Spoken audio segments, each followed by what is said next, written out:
Notice চলে এলো, সরকারি প্রকল্পের টাকা আপনি নিয়েছেন এবং সেই টাকা 7 দিনের মধ্যে ফেরত দিতে হবে। বড় খবর আজকের।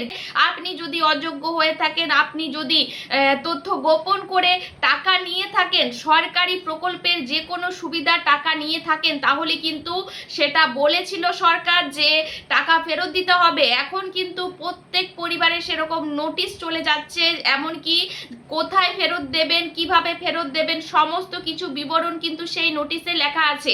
আর আমি যে কথাটা বলছি প্রত্যেকটা প্রমাণ সহ কিন্তু আপনাদের সামনে নিয়ে এসেছি। অনেকেই মনে করবেন যে ঢপের চপ মারছেন, অনেকেই মনে করবেন যে আপনি কি করে জানলেন।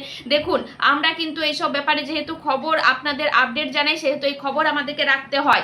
দেখুন ওপরে নোটিশটা, এই নোটিশটা কিন্তু মালদা জেলার একজন ব্যক্তির এসেছে। সেখানে কিন্তু স্পষ্ট পরিষ্কার লেখা আছে যে 7 দিনের মধ্যে টাকা ফেরত দিতে হবে। 7 দিনের মধ্যে টাকা ফেরত না দিলে হয়তো তারা আইনত ব্যবস্থা নেবে বলে সেটাও কিন্তু আগে থেকে জানা ছিল, বা আমিও ভিডিওর মধ্যে জানিয়েছি। যে নোটিশ এসেছে সেই নোটিশে কি লেখা আছে, কেন টাকা ফেরত দিতে হবে, বা আপনি যোগ্য বা অযোগ্য তারা কিভাবে বিচার করেছেন, সমস্ত কিছু আপডেট কিন্তু জানিয়ে দেবো।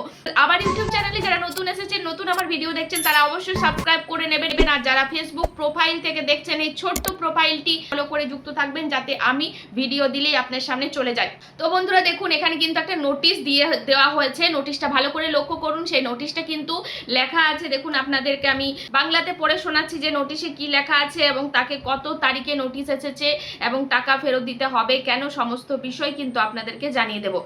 তো বন্ধুরা দেখুন, এই নোটিশটা এসেছে মালদা জেলার এক ব্যক্তির। যে মালদা জেলার এক ব্যক্তির ওপরে লেখাই আছে মালদা জেলায় এসেছে, মানে যে আমাদের এই জেলাতে আসবে না এমন কিন্তু কিছু মানে নয়। যে কোনো জেলাতে কিন্তু আপনি যদি যোগ্য প্রাপ্তি না হয়ে থাকেন, তাহলে কিন্তু আপনাকে যে কোনো সরকারি প্রকল্পের টাকায় ফেরত দিতে হবে, সেটা কিন্তু সরকার থেকে জানানো হয়েছিল।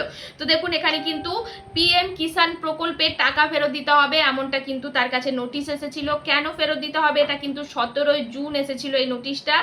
কিন্তু যে ব্যক্তির এসেছিল সেই ব্যক্তির নাম দেওয়া আছে, ঠিকানা দেওয়া আছে। আমি এটা একটু হাইড করে দিয়েছি জাস্ট প্রাইভেসির জন্য।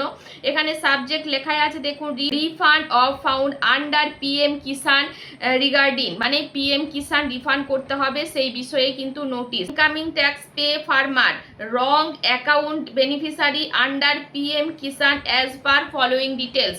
আপনি পিএম কিষাণের জন্য যোগ্য নন, আপনি একজন ইনকাম ট্যাক্স দেওয়া কৃষক, হয়তো আপনি একজন ইনকাম ট্যাক্স দেওয়া মানুষ, হয়তো আপনি একজন সেই বেনিফিশিয়ারি যার অন্য কারো টাকা আপনার ব্যাংক অ্যাকাউন্টে ঢুকছে। কত তারিখে এসেছে এই নোটিশটা, তারপরে দেখে লিখেছে রিজিয়ন, মানে কারণ কি, অফ ইনএলিজিবিলিটি, মানে এলিজিবিলিটি না হওয়ার কারণ কি, আপনি যে যোগ্য নন সেটার কি কারণ। Head of the family already receive the benefit of the scheme, মানে আপনার পরিবারের যে হেড অফ দ্য ফ্যামিলি আছে তিনি কিন্তু অলরেডি পিএম কিষাণের টাকা পায়, যার কারণে কিন্তু মানে বাড়ির সদস্য কেউ যদি পিএম কিষাণের টাকা পায়, আপনাদের আগেই জানানো হয়েছিল যে ফর্মে যাদের সদস্যদের নাম দেবেন সেই সদস্যদের মধ্যে যদি কেউ পিএম কিষাণের টাকা পায়, তাহলে কিন্তু অন্য কোনো ব্যক্তি পাবে না, এমনটা কিন্তু তাদের শর্তের মধ্যে লেখা ছিল। হয়তো তিনি জানতেন না, ফর্ম ফিল আপ করেছিলেন। কত টাকা ফেরত দিতে হবে, এখানে লেখাই আছে 32,000 টাকা ফেরত দিতে হবে, 2,000 টাকা করে 16 মাস। দেখুন এখানে লেখাই আছে 16 মাস দেওয়া হয়েছে 32,000 টাকা করে। As per above details you hereby requested to refund a total amount of raise 32,000 rupees, মানে এটা লিখেই দিয়েছে যে কত টাকা ফেরত দিতে হবে ফর 16 মানে এনওসি, মানে 16 মাসের কিস্তির টাকা ফেরত দিতে হবে 2,000 টাকা করে, 2,000 per instalment credit to your bank account through fund transfer from your account to government account of mentioned below within 7 days from receipt of this letter, মানে আপনি যেদিন লেটারটা হাতে পাবেন সেদিন থেকে 7 দিনের মধ্যেই কিন্তু আপনার টাকা ফেরত দিতে হবে। মানে এটা বুঝতেই পাচ্ছেন সরকারি টাকার, আপনি কোনো রকম যে আমি পারবো না, বা সেই ব্যক্তি যদি কোনো গরিব ব্যক্তি হয়ে থাকে হঠাৎ করে 32,000 টাকা দেওয়া কিন্তু সবার পক্ষে সম্ভব নয় 7 দিনের মাথায়। বুঝতেই পারছেন ব্যাপারটা, 2-3 হাজারের ব্যাপার নয়, এখানে 32,000 টাকার কথা বলা হয়েছে। সে হয়তো যখন ফর্ম ফিল আপ করেছিল সে জানতো না যে পিএম কিষানের আদৌ শর্ত কি। তবে হ্যাঁ, সে যদি একজন ইনকাম ট্যাক্স দাতা হন তাহলে হয়তো তার এই টাকাটা দেওয়ার কোনো রকম প্রবলেম হবে না, কিন্তু সে যদি একজন গরিব কৃষক হয় তাহলে কিন্তু তার ব্যাপারটা আলাদা, মানে তিনি সত্যি মানে তার কষ্টের ব্যাপার যে না সবার পক্ষে এটা সম্ভব হবে না।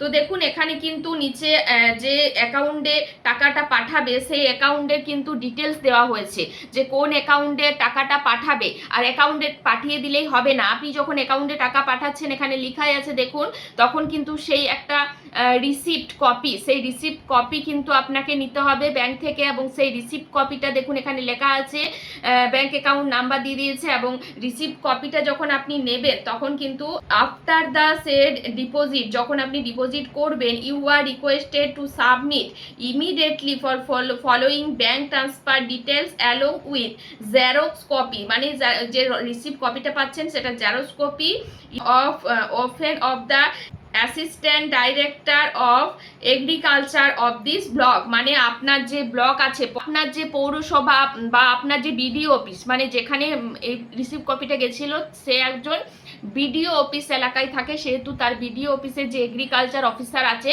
সেই অফিসারের হাতে এইটা দিতে হবে, এবং মানে সম্পূর্ণ ব্যাংকের নাম, ব্যাংকের ব্রাঞ্চের নাম, bank account number, IFSC code, account refund মানে account of refund, date of fund transfer, UTR transfer number, মানে সমস্ত কিছু কিন্তু ইনফরমেশন দিয়ে সেই এগ্রিকালচার অফিসারের কাছে জমা দিতে হবে, সঠিক প্রমাণ জমা দিতে হবে যে হ্যাঁ আপনি টাকাটা ফেরত দিয়েছেন।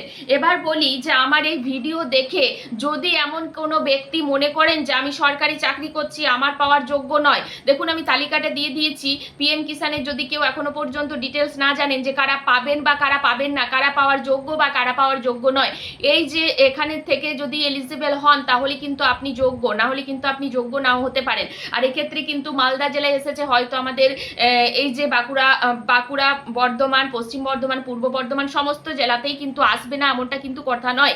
আপনি যদি অযোগ্য হয়ে থাকেন, শুধুমাত্র পিএম কিষাণ কেন, আপনাদের কিন্তু আগেই আমি ভিডিওতে জানিয়েছি যে সরকার থেকে জানানো হয়েছে যদি আপনি যোগ্য না হয়ে থাকেন তারপরও যদি আপনার অ্যাকাউন্টে টাকা যায় তাহলে কিন্তু আপনাকে টাকা ফেরত দিতে হবে। আর এটাই কিন্তু তার বড় প্রমাণ যে হ্যাঁ এর মধ্যে কিন্তু নোটিশ চলে যাচ্ছে সেই সব মানুষের কাছে। তবে এটা একটা স্বস্তি যে ওনার কাছে কোনো সুদ চাওয়া হয়নি, শুধুমাত্র যেটুকু কিস্তি টাকা তিনি পেয়েছেন সেটাই ফেরত দেওয়ার কথা বলা হয়েছে।